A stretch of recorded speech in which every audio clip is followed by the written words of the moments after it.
그래서 로마서 6장입니다. 로마서 6장.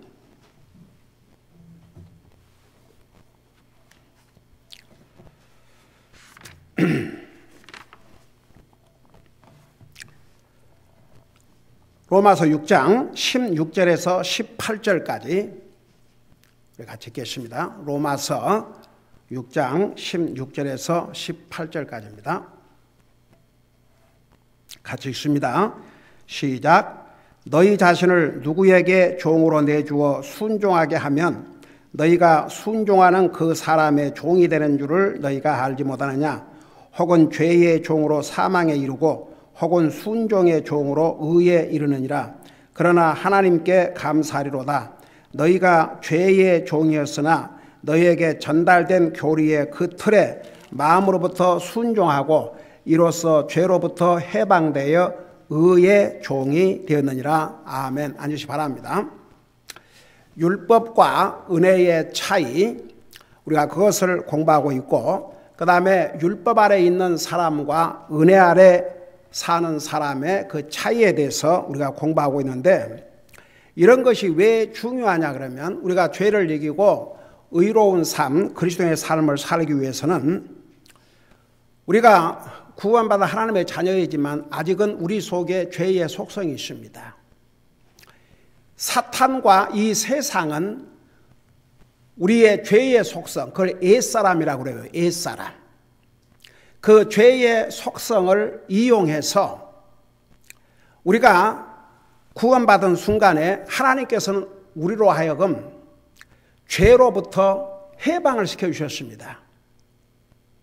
더 이상 죄의 종으로 살지 아니하고 죄로부터 자유를 누리도록 죄의 쇠사슬 아래서 죄의 종으로부터 사탄의 멍에 아래서 우리를 해방시켜 주셨습니다. 이제 그럼에도 불구하고 사탄은 그리스도인을 끊임없이 공격합니다. 저는 어떨 때 그런 생각을 해요. 우리 예수님께서 이 땅에 오셨을 때 그 40일 동안 우리 예수님은 하나님이심에도 불구하고 공생의 퍼블릭 라이프를 준비하기 위해서 40일을 금식하면서 기도하셨습니다. 그 기도하고 딱 나오니까 누가 기다리고 있었어요? 사탄이 기다리고 있었습니다. 예수님을 3번이나 시험을 했습니다. 여러분, 우리 예수님이 누군지 사탄은 잘 압니다. 예수님께서 이 땅에 오셨을 때 예수님이 누군지를 정확하게 아는 자들이 귀신 들린 자였습니다. 귀신은 타락한 천사들이기 때문에, 영물이기 때문에 영적인 세계를 우리 사람보다 잘 알고 있습니다. 예수님을 향해서 예수님이 누구냐 그러니까 사람들이 뭐 선지자 중에 한 사람이다 뭐 이러고 있는데, 귀신 들린 자는 아주 정확하게 예수님을 얘기했습니다. 다윗의 자손, 그러니까 다윗의 혈통을 통해서 이 땅에 탄생하신 거, 그 다음에 다윗의 자손 예수 그리스도, 메시아, 하나님의 아들이심을 사탄은 정확하게 알았습니다. 사탄이 감히 하나님이신 예수님을, 아무리 육신의 모습으로 이 땅에 오셨지만 예수님을 이길 줄 알고 시험한 것이 아닙니다. 그게 사탄의 모습이라는 것을 보여주는 거죠. 예수님께서 3번 다 하나님의 말씀으로 물리치셨죠. 도망갔습니다. 그런 사탄이 오늘 구원받은 하나님의 자녀들을 시험하지 않겠습니까? 여러분, 하나님의 자녀들이 아닌 사람은 시험을 하지 않습니다. 사탄이. 자기 밥이니까, 자기 종이니까. 사탄의 적은 그리스도인이지 불신자가 아닙니다. 그러니까 불신자는 보세요, 뭐 하나님 특별히 그 삶에 중요하지 않습니다. 뭐 하나님을 예배하고 섬기는 게 그렇게 중요하지 않습니다. 불신자는 그런 거 상관도 안 하고 삽니다. 사탄이 원하는 대로 살아가고 있습니다. 사탄이 원하는 삶은 세상 따라가고 애 속성을 따라가고 하나님과는 상관이 없는 삶을 살게 하는 것이 바로 사탄이 원하는 것인데, 불신자는 그렇게 사니까 불신자를 시험할 필요가 없는 거죠. 자기 종이고 자기 밥인데. 그러나 구원받은 하나님의 자녀가 되면 사탄이 이제는 딱 공격을 하기 시작합니다. 성경은 사탄과 대화하는 게 아니고 사탄의 말을 들어주는 거 아니고, 더더구나 사탄을 따라가면 안 되고 사탄을 대적하라고 그랬습니다. 영어로 resist the devil, 저항을 해야 됩니다. 에베소서 6장에서는 머리부터 발끝까지 무장을 하라고 했습니다. 그런데 그 결론은 하나님의 말씀입니다. 이 하나님의 말씀을 가리켜서 뭐라고 했냐면 성령의 검, 무기, 사탄과 싸우는 무기. 여러분, 이 성경이 기록된 그 시대에는 중요한 무기가 지금처럼 총이 아니었습니다. 화살과 검이었습니다. 이 말씀은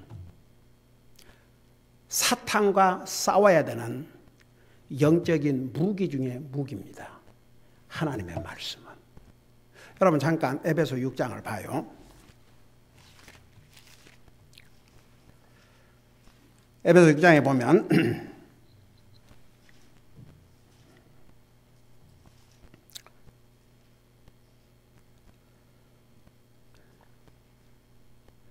11절부터 보세요.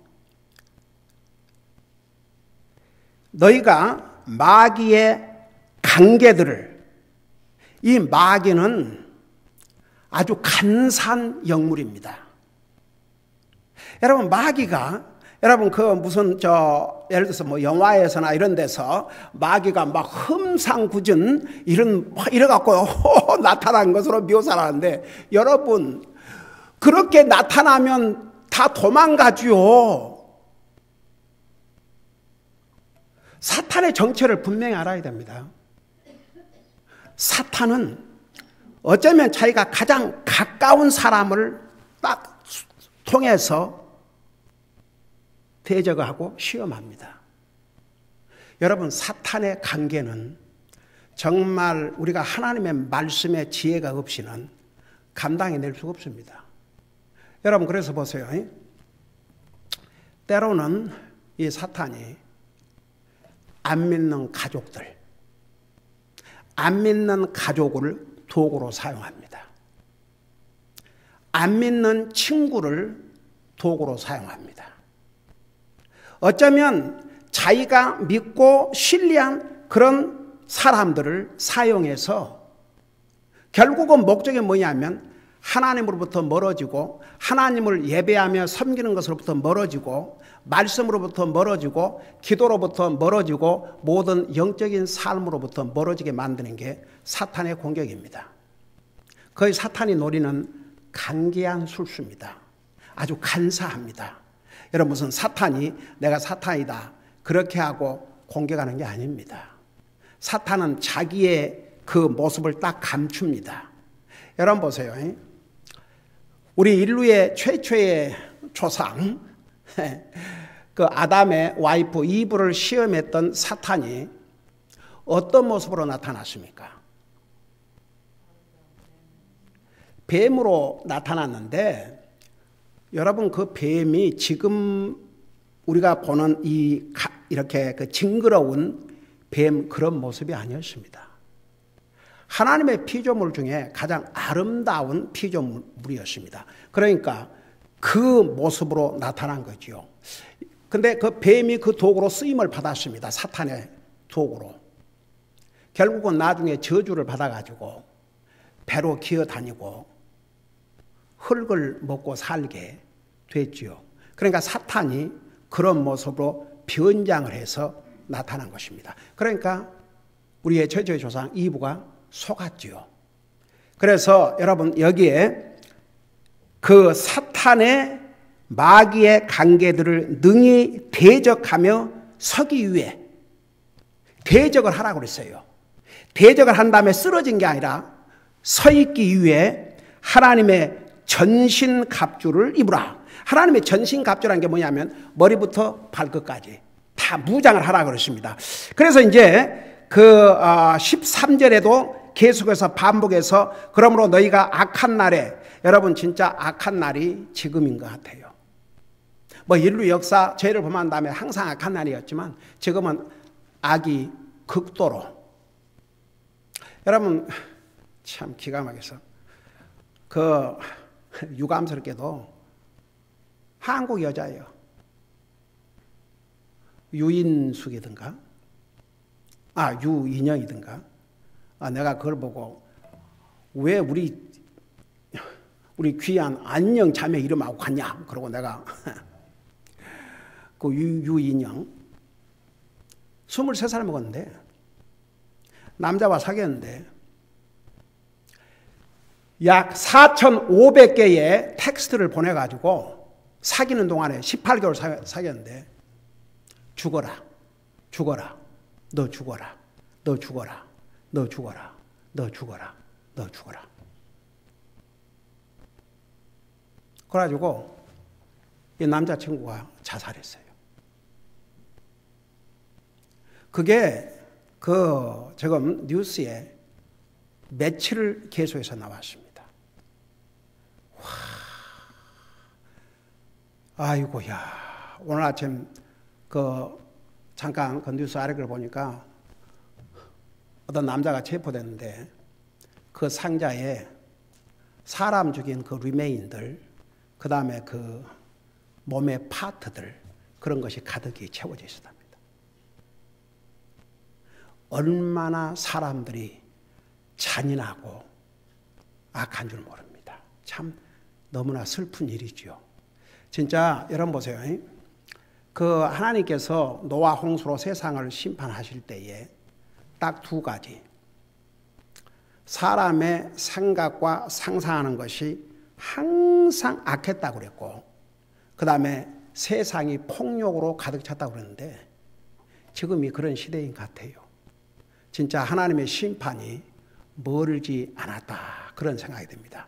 그래서 여기에 보니까 전신갑주를, 그러니까 머리부터 발까지 무기를 이제 무장을 하라고 그랬는데 그 14절에서 그런 적 서서 진리로 허리를 동이매고, 진리 하나님 말씀을 가르쳤어요. 그 다음에 13절에 화평의 복음으로 너의 발에 신을 신고, 그 다음에 16절 믿음의 방패를 취하며, 그리고 나서 16절에 구원의 투구와 성령의 검, 곧 하나님의 말씀을 취하라 그랬어요. 그래서 여러분, 이 사탄의 공격을 이기고 승리하기 위해서는 하나님의 말씀으로 무장을 해야 됩니다. 그러니까 예수님께서도 우리에게 본을 보여주셨어요. 사탄이 3번 시험을 했는데 우리 주님은 3번 다 하나님의 말씀으로 물리쳤습니다. 자, 그런데 보세요. 우리가 구원받고 하나님의 자녀들이 된 다음에 여전히 우리에게 죄의 속성이 있기 때문에 내가 이제 선택을 해야 돼요. 내가 죄의 속성을 따라 살 것이냐. 그러니까 사탄은요, 세상과 나의 옛사람, 나의 속성, 죄의 속성을 이용해서 나로 하여금 내 영적인 삶을 망가뜨리게 하려고 합니다. 그러니까 그리스도인은 정신을 바짝 차리고 속임을 당하면 안 됩니다. 여러분, 우리 디모데후서 3장에 지금은 사람들이 속이기도 하고 속기도 하는데 속지 말고 말씀 위에 굳게 서라고 했습니다. 그러니까 보세요. 우리가 이제 구원받은 하나님의 자녀이지만 그래서 방심하면 안 된다는 얘기입니다. 그러니까 우리가 선택을 분명히 하고 살아야 돼요. 내가 여전히 구원받은 하나님의 자녀로서 죄의 종 노릇을 할 것이냐, 아니면 하나님의 종 노릇을 할 것이냐, 내가 선택을 해야 됩니다. 그래서 하나님의 은혜를 깨닫고 하나님의 은혜 아래 사는 사람은 절대 죄의 종 노릇을 하지 않습니다. 하나님을 따라가고 의의 종 노릇을 하고 하나님의 종의 삶을 살려고 합니다. 그런데 율법 아래 있는 사람은 다릅니다. 그러니까 본인도 힘들죠. 구원받은 하나님의 자녀라고 하면서 자기 속성을 따라 살고 죄의 종 노릇을 하고 살고, 그게 뭡니까? 구원받기 전의 모습으로 자기 자신을 다시 밀어 넣는 것이 되는 것이죠. 그래서 이제 그 6장, 자, 이런 걸 생각하시면서 16절에 이 부분 지난주에 자세하게 설명했죠. 너희 자신을 누구에게 종으로 내주어 순종하게 하면 너희가 순종하는 그 사람의 종이 되는 줄을 너희가 알지 못하느냐? 혹은 죄의 종으로 사망에 이르고 순종의 종으로 의에 이르느니라. 이 부분에 대해서 자세하게 설명했는데, 지난주에 제가 죄의 종으로 사망에 이르고 그게 무슨 뜻인지를 자세하게 설명했죠. 여기에 순종의 종으로 의에 이른다. 여러분, 의는, 여기서 말하는 의는 자기의 의로움이 아니고 예수 그리스도의 의로움입니다. 그래서 구원받은 하나님의 자녀가 되면요, 진짜 구원받은 하나님의 자녀는 의롭게 살려고 노력을 하게 되어 있습니다. 완전한 삶을 산다는 것이 아닙니다.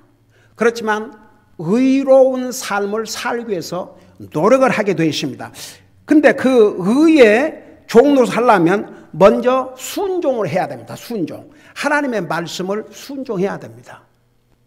그러면 하나님 말씀도 모르고 또 하나님 말씀을 안다 해도 하나님의 말씀에 순종하지 아니하면 절대 의로운 삶을 살 수가 없다는 얘기입니다. 여러분 보세요. 우리가 행위로 구원받은 게 아니고 믿음으로 구원받아요. 근데 정말 믿음으로 구원받은 하나님의 자녀는 더 이상 죄의 종 노릇을 하기를 원치 않습니다. 연약해서 죄를 지을 수가 있습니다. 근데 바로 뉘우치고 반성하고 의로운 삶을 살기 위해서 노력을 하게 되어 있습니다.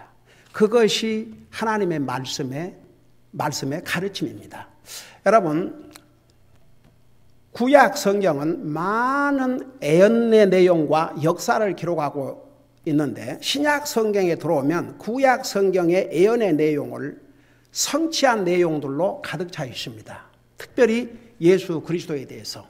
그래서 신약 성경을 27권을 이렇게 분류를 하면 사복음은 우리 예수님께서 이 땅에 오셔서 가르치시고 행하신 것을 기록하고 있고, 사도행전은 그리스도의 복음이 이 사도들을 통해서 어떻게 세상에 전달됐는지 그것을 기록하고 있고, 그 다음에 로마서에서부터 유다서까지는 그리스도인이 어떻게 살아야 될까, 그것을 기록하고 있습니다. 그건 우리에게 뭐해가 아니고 우리가 살아야 될 지침을 그 말씀 안에서 살면 우리의 영적인 삶을 보호하고 100% 우리에게 유익이 되기 때문에, 여러분, 어떤 부모가 자녀들에게 하고 싶은 대로 내버려 둔다 그러면 그건 자식을 사랑하는 부모가 아니고 자식을 망치는 것입니다. 성경의 잠언에 자식을 임의로 마음대로 하도록 내버려 두면 나중에 그 자식은 반드시 부모에게 수치, 부끄러움을 가져온다고 했습니다. 어느 부모가 자식을 사랑한다면 자식이 하고자 하는 대로 내버려 두겠습니까? 여러분, 죄의 속성을 갖고 있기 때문에 내버려 두면요, 자식들을 디시플린 하지 아니하면 제멋대로 살게 되고, 제멋대로 살면 그 결과는 절대 복이 안 됩니다. 이번에 그 총격 학교에서 그 총격 사고를 이렇게 갖고 6명이 죽고 많은 그 참 젊은이들이 부상을 당했지 않습니까? 근데 그 부모도 잡혀갔어요. 왜 부모가 잡혀갔느냐? 이 아이가 굉장히 아주 폭력적이고 무슨 일을 저지를 것을 다 알면서도 내버려 뒀어요.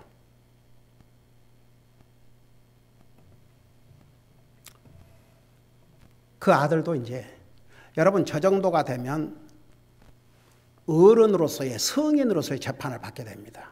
이제 평생 감옥에서 보내겠죠. 그 부모도 맨슬로를, 직접 죽인 건 아니지만 간접 살인, 결국 그들도 감옥에 가는 거죠. 그러니까 참 so sad. 그래서 여러분 구원받은 하나님의 자녀들에게 너희가 이제 하나님의 자녀가 됐으면 이런 기준을 가지고 살아라. 그게 로마서에서부터 유다서까지. 요한일서, 요한이서, 요한삼서, 유다서. 그리고 이제 요한계시록은 우리 주님께서 이제 다시 오시는데 오시기 전에 세상이 어떻게 될 것인가? 적그리스도가 예수님께서 이 땅에 오셔서 그분의 왕국을 건설하시고 다스리기 전에 적그리스도가 어떻게 세상을 다스리게 될 것인가? 이제 이런 예언을 기록하고 있는데 그 요한계시록의 그 예언은 아직 성취되지 않은 부분들이 많이 있습니다. 결국 주님이 다시 오심으로 이제 모든 성경의 예언은 완성이 될 것입니다. 그래서 보세요. 우리가 하나님의 말씀에 순종을 해야 의로운 삶을 살게 되고 정말 주님이 우리를 의롭게 하신 그 의로움이 우리의 삶 속에서 나타나게 된다. 그런 뜻입니다. 그러면서 이제 17절에 그러나 하나님께 감사하리로다. 이제 죄의 속성 때문에 때로는 그 죄의 종으로 사고 그럼에도 불구하고 우리에게 소망이 있다 이겁니다. 어떤 소망이 있느냐? 너희가 죄의 종이었으나, 그러니까 과거에 구원받지 않았을 때는 다 죄의 종 노릇을 하고 살았습니다. 나와 여러분이 주님의 은혜로 구원받고 하나님의 자녀가 되기 전에는 우리 생각대로 우리 죄의 속성을 따라 살았습니다. 마음대로 살았습니다. 그렇지만 이제 죄의 종이었으나 너희에게 전달된 교리의 그 틀에 마음으로부터 순종하고 18절에 이로써 죄로부터 해방되어 의의 종이 되었느니라. 자, 이 부분을 좀 자세하게 설명할게요. 그 여기에서 죄의 종, 죄의 종, 죄의 종이라는 단어가 참 많이 나오는데 원래 그 원어에는 그릭 말로 도울로스, 그러니까 자신의 이익을 상관치 않고 다른 사람에게 헌신한다, 그런 의미입니다. 이 한국 말로는 다 종으로 번역하지만 영어로는 슬레이브와 서번트를 사용을 했는데 한국말로는 슬레이브도 종, 서번트도 종인데 그 의미가 원어의 의미로서는 완전히 다릅니다. 슬레이브라는 이 말, 그러니까 도울로서 이 슬레이브라는 말은 어떤 의미를 갖고 있냐 그러면 자기 주인에게 완전히 매여 있고 싹쓸 받지 않는 것입니다. 서번트, 영어로 서번트, 한국말로는 다 종인데 이 서번트는 값을 받고 일하는 것입니다. 그러니까 지금 시대에도 고용주, 그 다음에 종업원, 그러면 영어로는 이제 사업을 하는 그 주인은 엠플로이어지만 일하는 사람들은 엠플로이인데 그 엠플로이는 다른 말로 바꾸면 종이에요. 근데 싹쓸 받는 종이죠. 그러니까 자기가 선택할 수 있습니다. 계속 싹쓸 받고 종로로 하든지 자기가 안 하든지. 근데 이 원어의 의미의 이 슬레이브는 값을 받고 일하는 것이 아닙니다. 평생 죽을 때까지 주인에게 묶여 있는 것입니다. 그 의미가 달라요. 그래서 보세요. 사실 목사를 하나님의 종이라고 그러죠. 바울 자신을 하나님의 종이라고 그랬습니다. 그 원어에는 슬레이브란 뜻. 그러니까 진짜 하나님의 종으로 부름받은 하나님의 사람은 평생 주님에 묶여 있습니다. 그리고 그 주님의 뜻을 제대로 행하고 살아야 됩니다. 언제까지? 죽을 때까지. 근데 보세요. 이 로마서 6장에 나온 말씀을 보면 꼭 목사만 주님의 종이 아닙니다. 구원받은 하나님의 자녀들은 의의 종이 돼야 되고 하나님의 종이 돼야 됩니다. 그러니까 하나님의 종이 된다는 게 다른 게 아닙니다. 하나님의 말씀에 순종하는 것입니다. 그러니까 내가 순종하는 그 대상의 종이 되는 것인데, 죄에 순종하면 죄의 종이 되고, 하나님께 순종하면 하나님의 종이 되고, 의의 종이 된다는 얘기죠. 자, 그래서 과거에는 죄의 종이었으나 너희에게 전달된 교리의 그 틀에 마음으로부터 순종하고. 근데 보세요. 여기에 그 교리의 틀이라, 이 말이 무슨 말인가? 이 교리의 틀에 대해서 영어로는 form of doctrine 그랬습니다. form of doctrine. 교리의 틀. 이건 무엇을 의미하냐면 하나님의 말씀을 가리키는 기준입니다. 틀에 잡힌 가르침. 혼돈을 가져다 주고 아무런 기준도 없는 가르침이 아니고 분명한 기준이 있는 가르침입니다. 여러분, 제가 그 집사람하고 저하고 옛날에 그런 얘기를 참 많이 했어요. 이제 미국 교회 가서 복음을 깨닫고 난 다음에 그 목사님이 전한 메시지, 선교사님들이 방문해서 전한 메시지가 너무나도 클리어했습니다. 아주 혼동할 필요가 없었습니다. 그래서 이렇게 분명하고 정확한데, 그동안에 우리는 도대체 그 한국 교회는 부흥이라는 게 있었어요. 와서 전하는 그 강사라는 그 목사들마다 다 달라요. 이 사람은 와서 이렇게 가르치고 이 사람은 와서 저렇게 가르치고 하나도 기준이 없어요.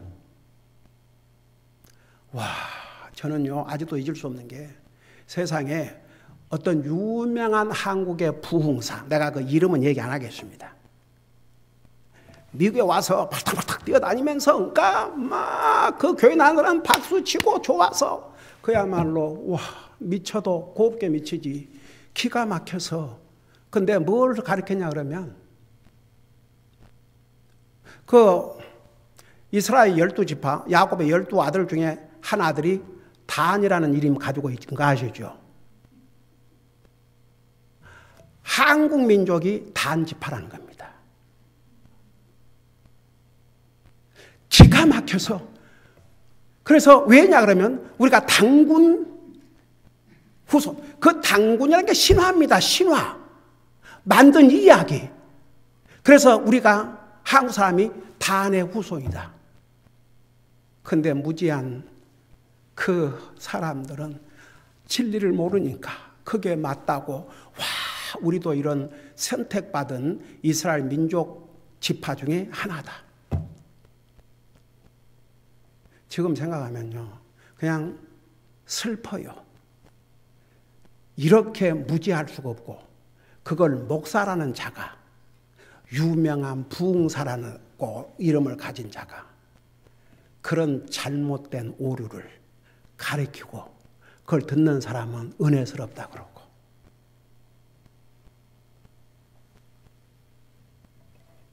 제가 이제 나중에 목회를 시작했지 않습니까? 그 당시에 다른 교회에서 여전도 회장 온갖 감투를 다 뒤집어 쓴 그야말로 소처럼 일하는 일꾼, 여자 일꾼, 그런 사람 있잖아요. 하여간 무슨 일이든지 열심히 하는 그런 사람들 있잖아요. 근데 그 양반을 이제 어떻게 알게 됐어요? 그냥 물어봤어요. 참 열심히 교회 다니시고 이렇게 열심히 헌신한다는 얘기를 들었는데, 할나라 확신이 있으십니까? 진짜 할나라 갑니까? 그래서 저는 이렇게 열심히 노력을 하지만 그거 어떻게 알겠습니까? 사람인데. 그래서 복음을 전해주니까 정말 그 복음을 받아들이고, 정말 변화가 되는데요. 진짜 복음을 알고 구원받고 주님을 섬기니까 그 섬김 엄청났습니다. 그 교회 초창기였습니다. 옛날 얘기죠. 근데 그 자매가 한 번은 나한테 그런 얘기를 하는 거예요. 목사님 너무 신기한 게요. 전에는 그러니까 조금 전에 제가 했던 얘기, 그 나가는 교회 목사님 얘기가 다르고 부흥에 1년에 2번씩 하는데 부흥 집회 오는 강사마다 다 다르고 이 말을 들으면 이런 올 것 같고 이 말 들으면 이 말이 옳은 것 같고 하나도 정돈이 안 되고 헛갈리고 그냥 정신이 하나도 없었대요.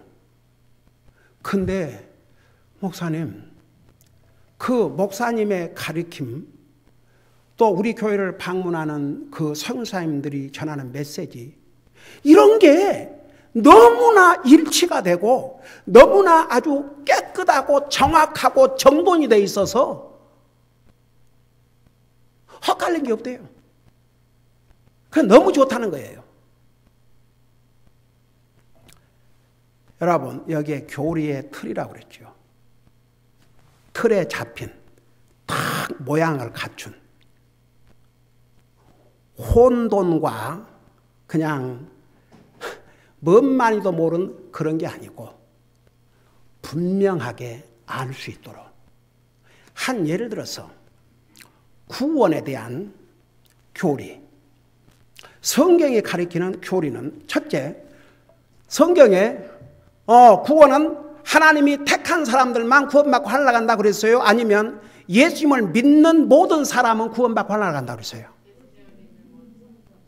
그 다음에 하나님은 택한 사람만 구원하셔요? 하나님의 뜻은 모든 사람이 구원받는 것을 원하셔요?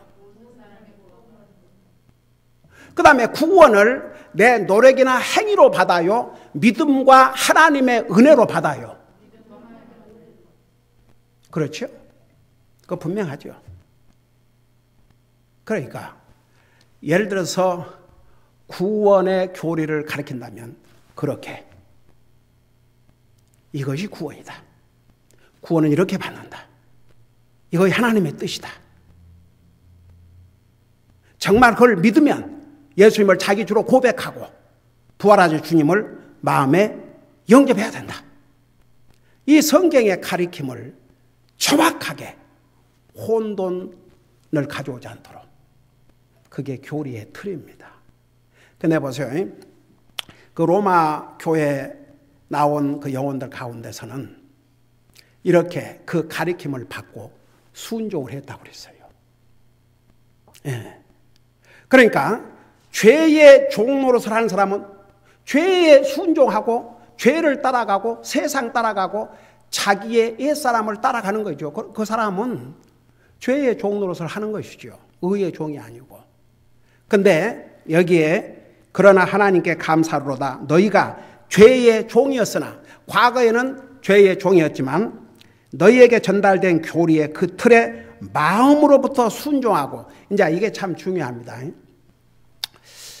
이 사람 마음 이게 아주 결정적입니다. 여러분 그 하트를 center of the whole personality 그러니까 이 마음으로 믿어야 됩니다.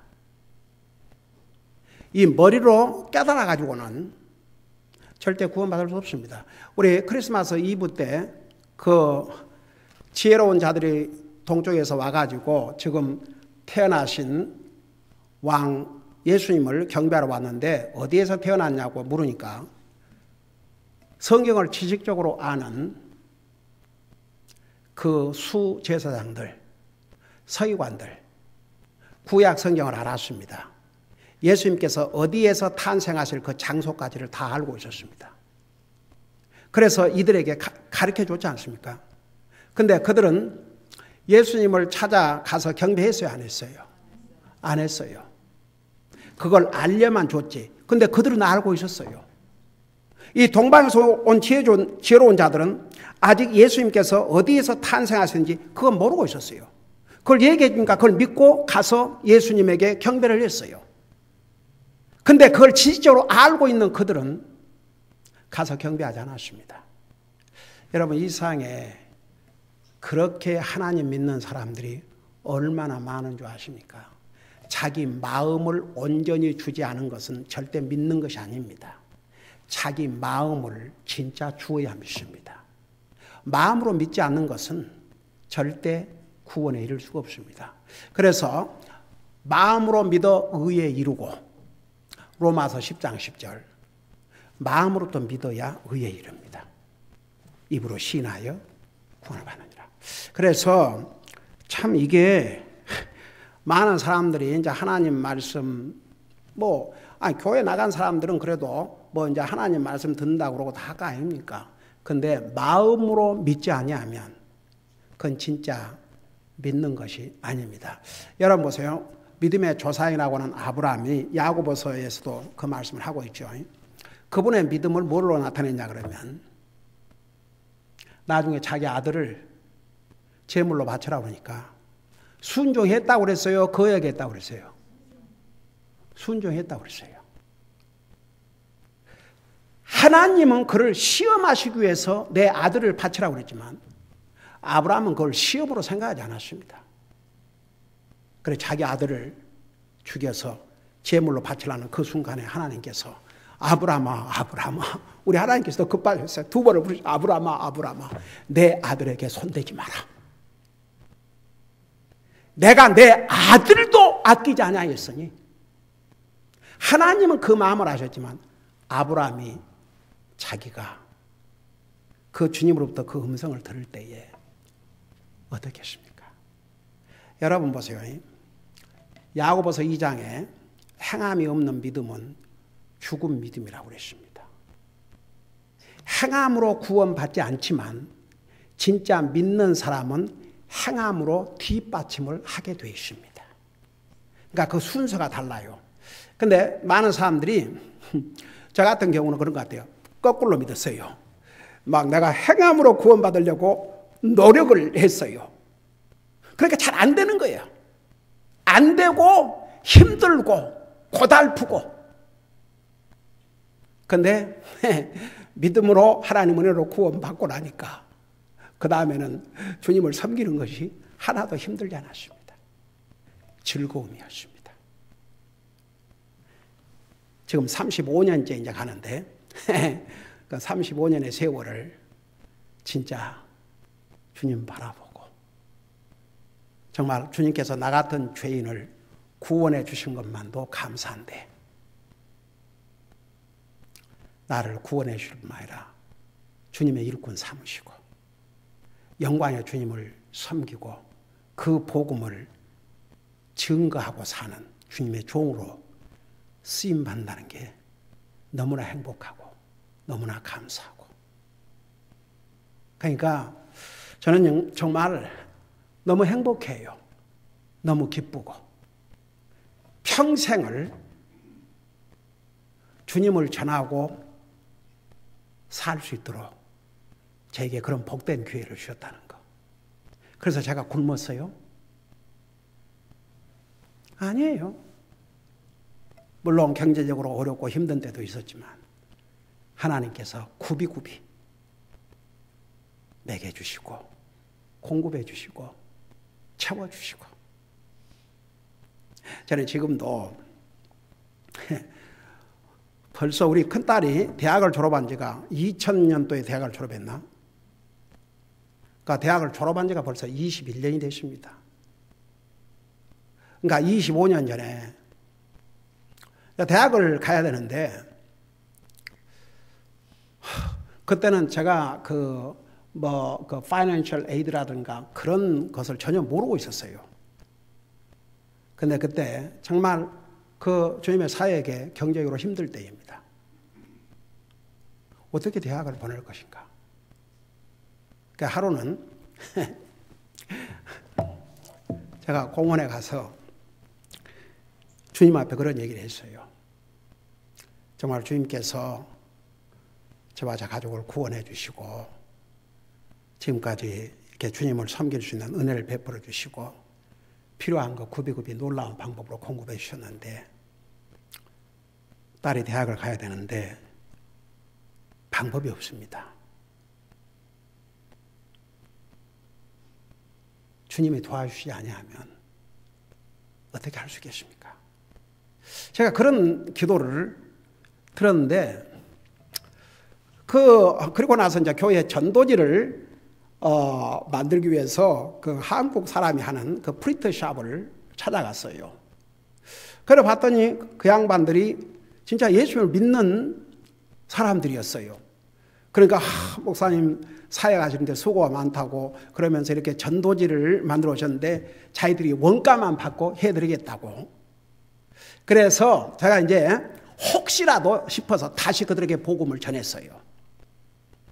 만에 하나라도 같이 기도하고 그러고 상당히 친해졌습니다. 그래서 그 다음부터는 교회 전도지 그러면 거기다 갖다 맡기고 그것으로 진짜 그냥 정말 저희값만 받고 해주는 것 같았어요. 근데 그 집으로 자기가 그 잘 알고 있는 그 칼스테이트 대학교 교수고 박사인데 그 양반 집에 초대를 받았는데 꼭 목사님을 좀 모시고 와서 그분하고도 좀 그분도 하나님 믿는다 그러는데 대화를 좀 나눠봤으면 좋겠다고 그래가지고 이제 거기를 가게 됐는데 그 가서 이제 얘기하는 중에 그 양반이 대학교 교수니까 뭐 요즘은 뭐 이제 옛날 뭐 한국이나 이런 데는 이제 아직도 대학 보내려면 뭐 하는데 미국은 파이낸셜 에이드를만 받으면 얼마든지 그나 처음으로 듣는 얘기거든요. 그래서 내가 그분에게 그게 무슨 얘기냐고 그러니까 자세하게 설명해 주더라고요. 하나님 은혜로 정말 거의 장학금으로 해결되고 파이낸셜 에이드 받은 것은 적은 부분으로 그렇게 하나님께서 공급해 주셨는데 저는요 지금까지 살아오면서 굽이굽이 하나님께서 어떻게 하나님의 백성들 하나님의 종을 돌보시는지 저는 정말 많은 체험을 하고 살았습니다. 여러분 우리가 정말 구원받은 하나님의 자녀로서 죄의 종로로 하고 살면 되겠습니까? 세상 종로로 하고 살면 되겠습니까? 우리 옛사람 구원받기 전의 모습, 사람을 옛사람의 모습을 따라 살면 되겠습니까? 우리를 죄의 멍에로부터 죄의 사슬로부터 사탄의 권세로부터 해방시켜 주시기 위해서 자기의 생명을 주신 그 주님을 따라가고 순종해야지요. 그러면 우리가 그 하나님 말씀에 순종하고 살면 우리는 절대 죄의 종노릇을 하지는 않습니다. 우리가 연약해서 죄를 질 때도 있지만 죄의 종노릇, 죄의 쇠사슬에 묶여서 끌려다닐 필요가 없습니다. 우리는 의의 종으로서. 그래서 18절에서 이로써 죄로부터 해방되어 의의 종이 되었느니라. 그래서 여러분 보세요. 나와 여러분은 이제 의의 종이 되었습니다. 그러니까 의에게 순종하라고 하나님의 의를 따라가야 됩니다. 그 하나님의 의를 따라가는 방법이 이 하나님의 말씀입니다. 이 하나님의 말씀에 순종하고 이 하나님의 말씀은 그리스도인들을 향한 많은 인스트럭션, 지침, 가이드로 가득 차 있습니다. 그 하나님의 인도하심에 따라가야 됩니다. 여러분 성령님께서 우리를 인도하시는데 어떤 방법으로 인도하시느냐? 이 하나님의 말씀을 통해서. 그래서 우리는 구원받은 하나님의 자녀로서 정말 의에게 순종하고 의의 종으로서 살아야 우리가 죄를 이기고 거룩한 자의 삶을 살게 되는 것입니다. 이런 사람이 바로 은혜 아래 사는 사람입니다. 기도하십시다. 사랑의 아버지 하나님, 우리 같은 죄인을 구원하여 주셨습니다. 죄의 멍에로부터 죄의 쇠사슬로부터 사탄의 권세로부터 우리를 해방시켜 주시기 위해서 우리 주님은 자신의 생명을 주셨습니다. 이제 우리에게 참된 자유를 주셨사오니 그 자유를 가지고 다시 죄를 짓는데 따라가지 말게 하시고 그 자유를 가지고 주님을 섬기며 주님의 말씀을 순종함으로써 참으로 의로운 자의 삶을 살게 하여 주시옵소서. 감사합니다. 사랑합니다. 예수님의 이름으로 감사 기도드리옵나이다. 아멘.